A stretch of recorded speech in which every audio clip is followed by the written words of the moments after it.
Hi everyone, and welcome to the channel.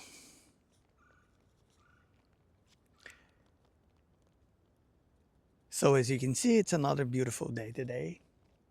Again, I hope that trend continues. Now, yesterday, I got to watch uh, the new video from the series of videos that I have talked about in one of my prior videos. I don't remember which one it was. It's kind of hard for me to keep track of my own stuff, but I've mentioned it before.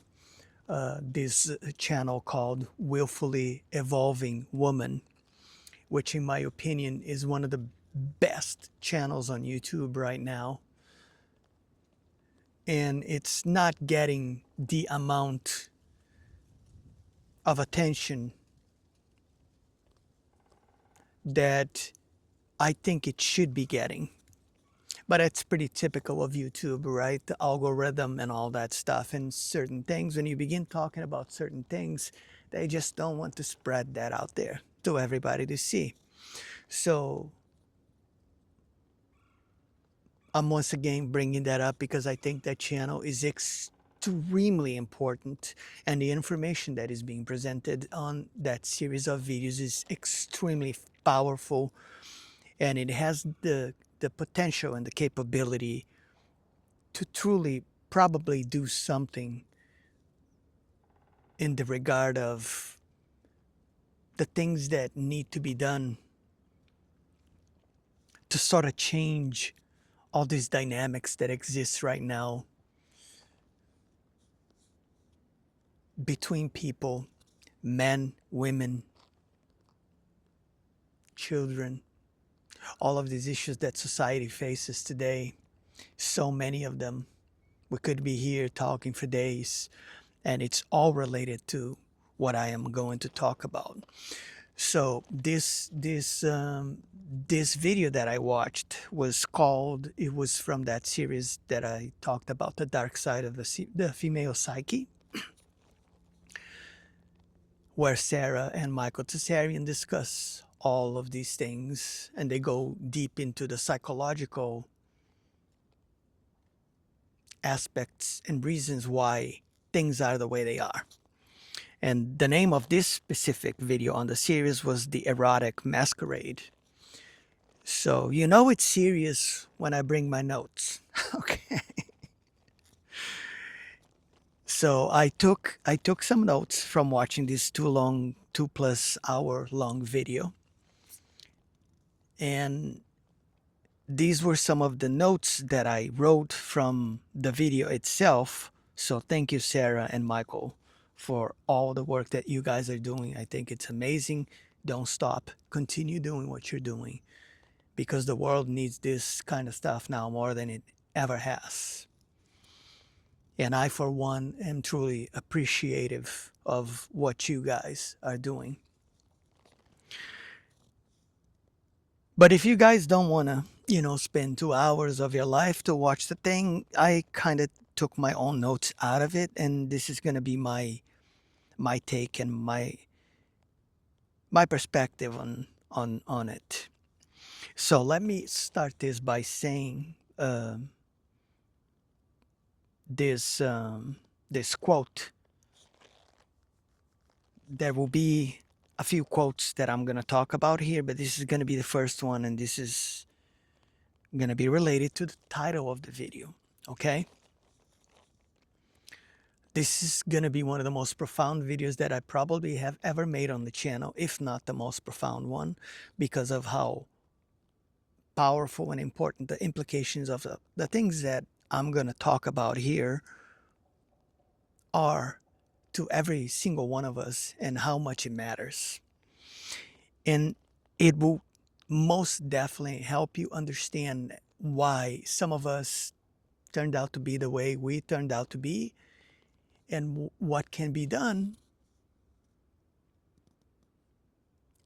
for us to heal from these things, right?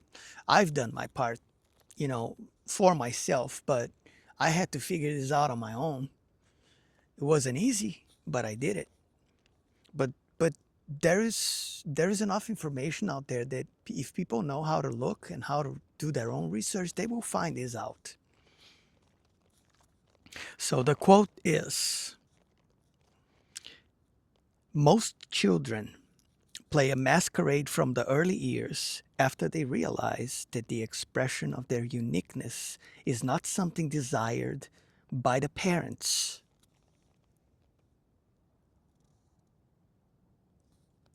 I'm going to repeat this because, and play it again if you have to, and then let it sink in to see the deep implications of what this does to children. Most children play a early masquerade from the early years after they realize that the expression of their uniqueness is not something desired by the parents. This is by Arne Gruen. I believe it's from his book Betrayal of the Self. And it'll be the title of this video, The Betrayal of the Self. But this is how far back it goes, and this is where it all begins. The reason why everybody puts a mask and plays this performance, puts on this performance act,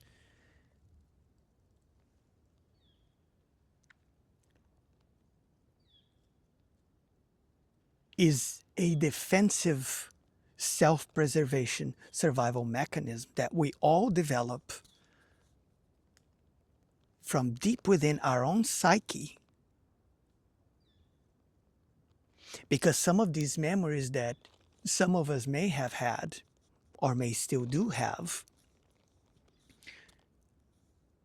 they're so profound and in some instances so painful that we don't remember them. So what the psyche does is it compartmentalizes certain things and it puts it in a vault. That vault is your subconscious. The memory still exists, it's still there, but it's not easily accessible. And this is one of the reasons why I guess I was always super interested and always thought it was really fascinating, the whole psychotherapy thing that has been around for quite some time, which is, what people do is in some of these cases is they have hypnotic sessions with professionals where they can remember certain things to try and get to the root cause of whatever caused certain types of trauma or why people are the way they are, right? This video may be longer than the usual length of my videos as of late because of the things that I have to talk about here, so bear with me. It's really worth the time. And yeah, it starts very early.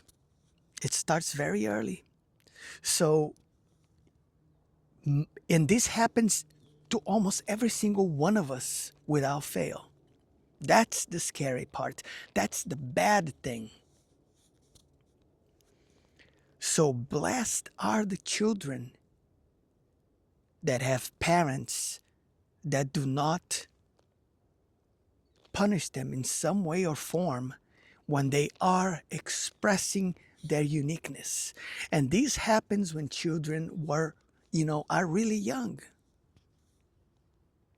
Between, I'm going to say, the ages of 2 and maybe 5 to 6 years old. It doesn't go much further than that. When children begin to express their uniqueness, if it's something that's not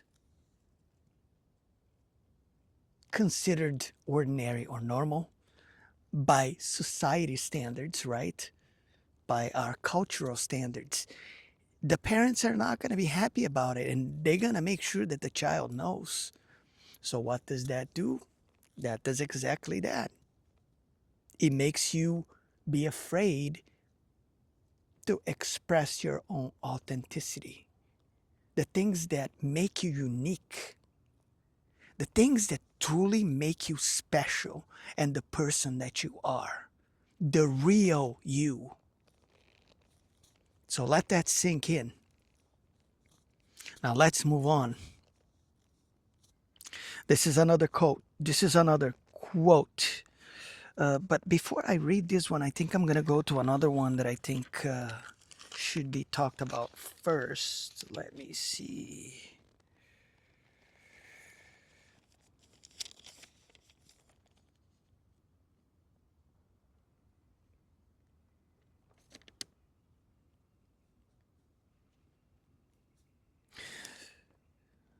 Okay, I see it. All right, I'll read this one first. The belief that all parents passionately love their children and would like nothing better than to be able to take care of them is a modern fiction and self delusion. Now, this may come to a shock to a lot of people to hear something like this, right? This is by Thomas Sass, and he wrote a lot of books, like 30 something books, whatever it was, and three of the books that Michael Tessarian mentioned that he basically says they're must reads are his books titled Schizophrenia, The Myth of Mental Illness, and The Manufacturing of Madness. Because this whole thing with mental illness, madness, and all of these things, right? These things,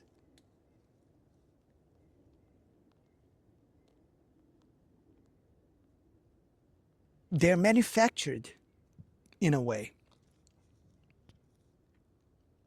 based upon personal experiences that a person might have and extreme trauma and things that people go through throughout their childhoods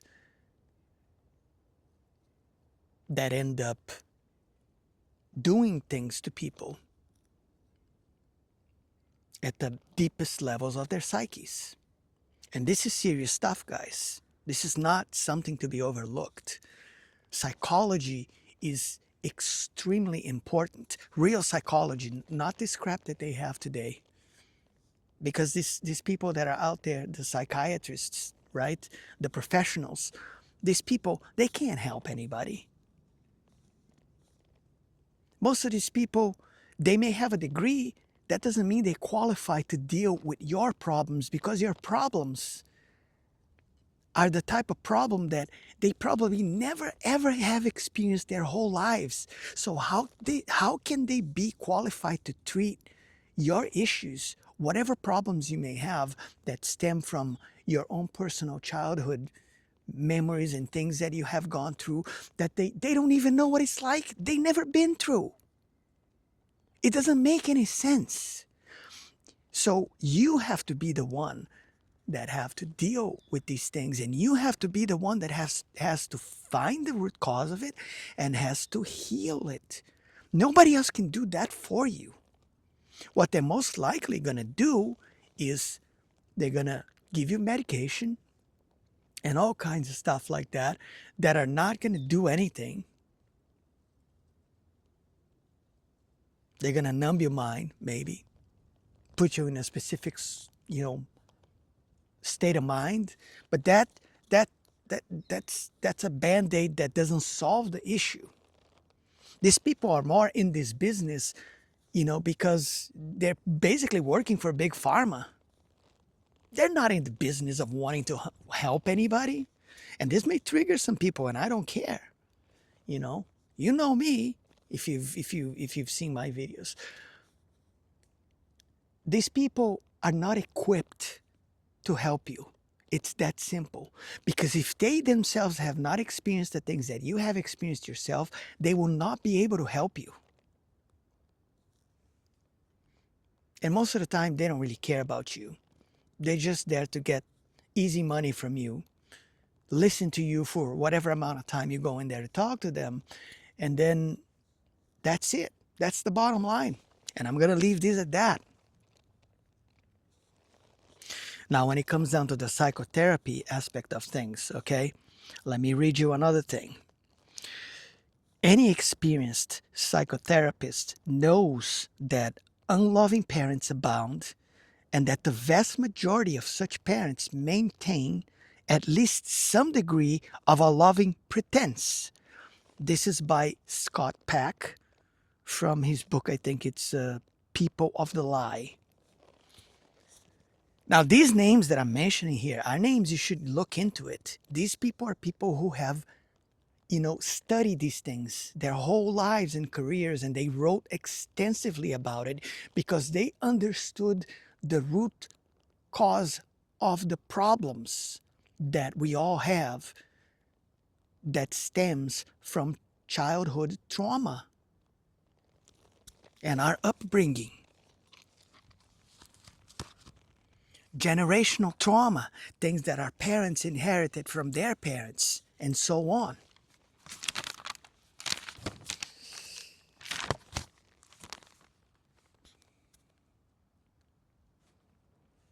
Let's read another one here.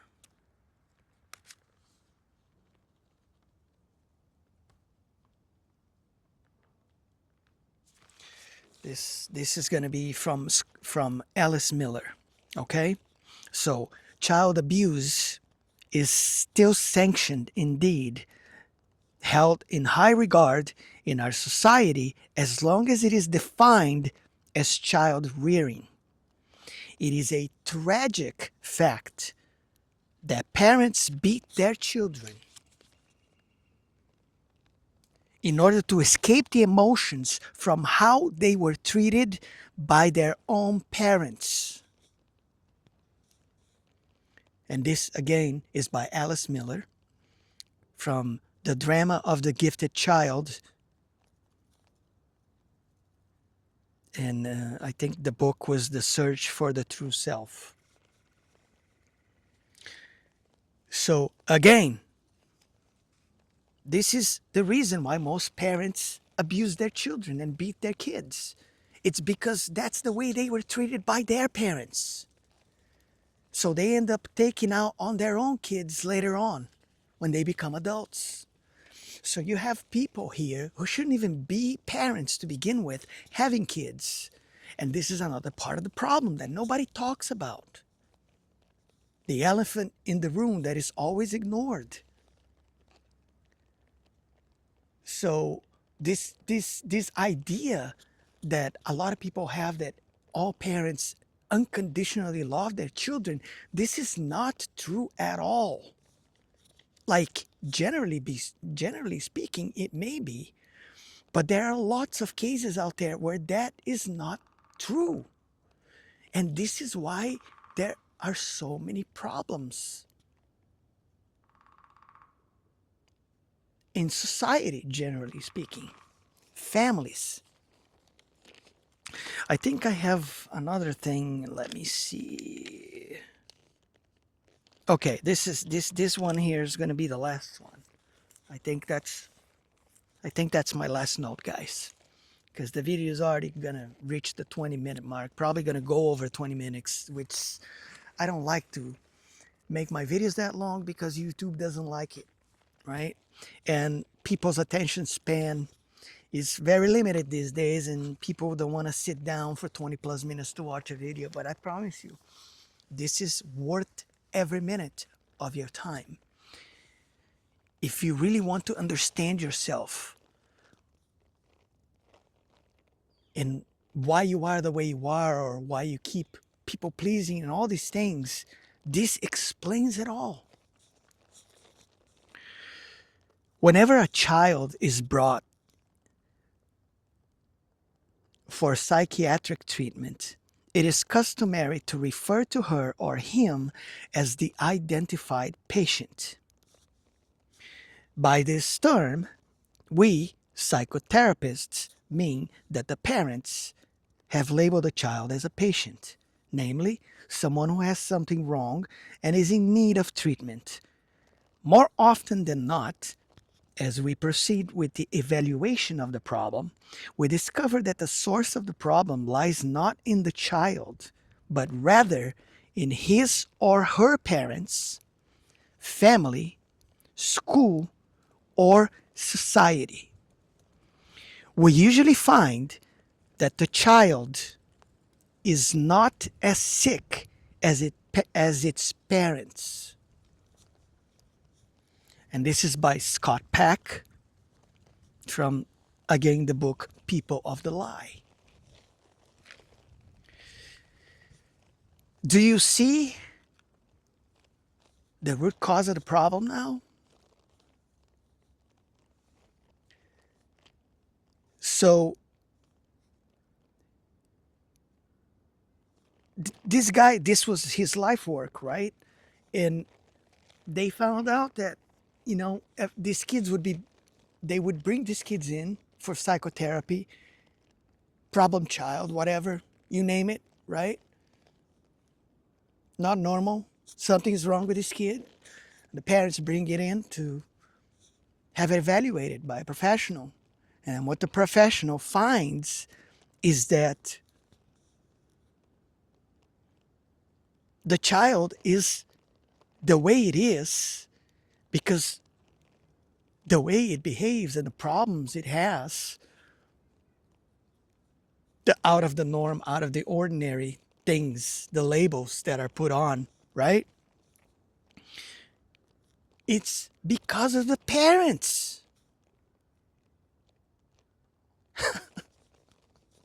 This is the world that we live in, folks. You can't make this stuff up. And this is everywhere today. And it's gotten much worse, and it's going to continue to get worse in a lot of ways. And I know it sounds very pessimistic, but you have to be real and you have to be honest when you consider all these things, and then add in the technology factor. Add in social media and all these modern things that we have access to today. And all of these bad forms of examples and things that children are being bombarded with today. Heavily. Lots of external influences, lots of things that that our children shouldn't even be getting exposed to at all. And they're everywhere today with the click of a button on their mobile devices. And then you have this entire, generation of parents that exist out there today that, they think that getting a phone or buying a tablet and giving it to their kids when they're like 3, 4 years old is a good idea because they don't want to be parents themselves. They don't want to parent. That is only going to make it so much worse.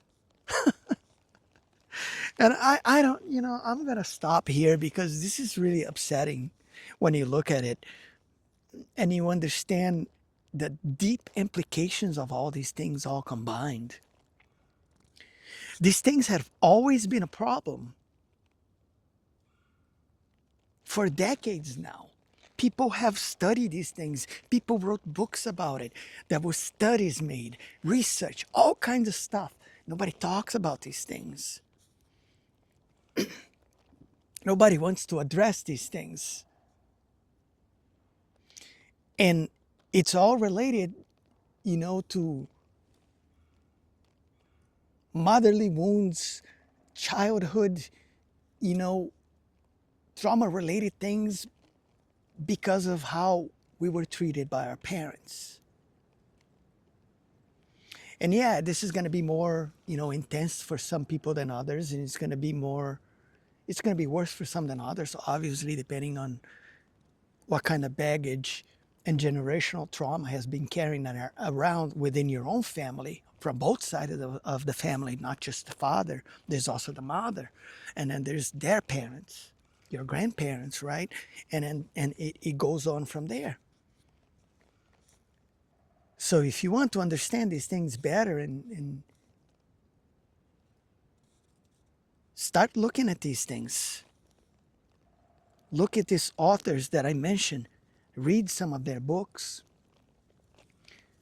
and you will understand why some of us do things the way we do or have done things the way we have done for most of our lives. And we were always hurting ourselves in the process without understanding that we were doing that because of this need that we always felt. Because at some point in our lives, or it may still even be happening now to some of the people that are watching this, we always had this deep, need to feel recognized, feel accepted, feel validated, feel loved.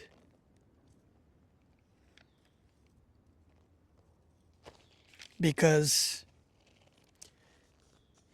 you never truly love yourself when you do not experience your own uniqueness and your authenticity.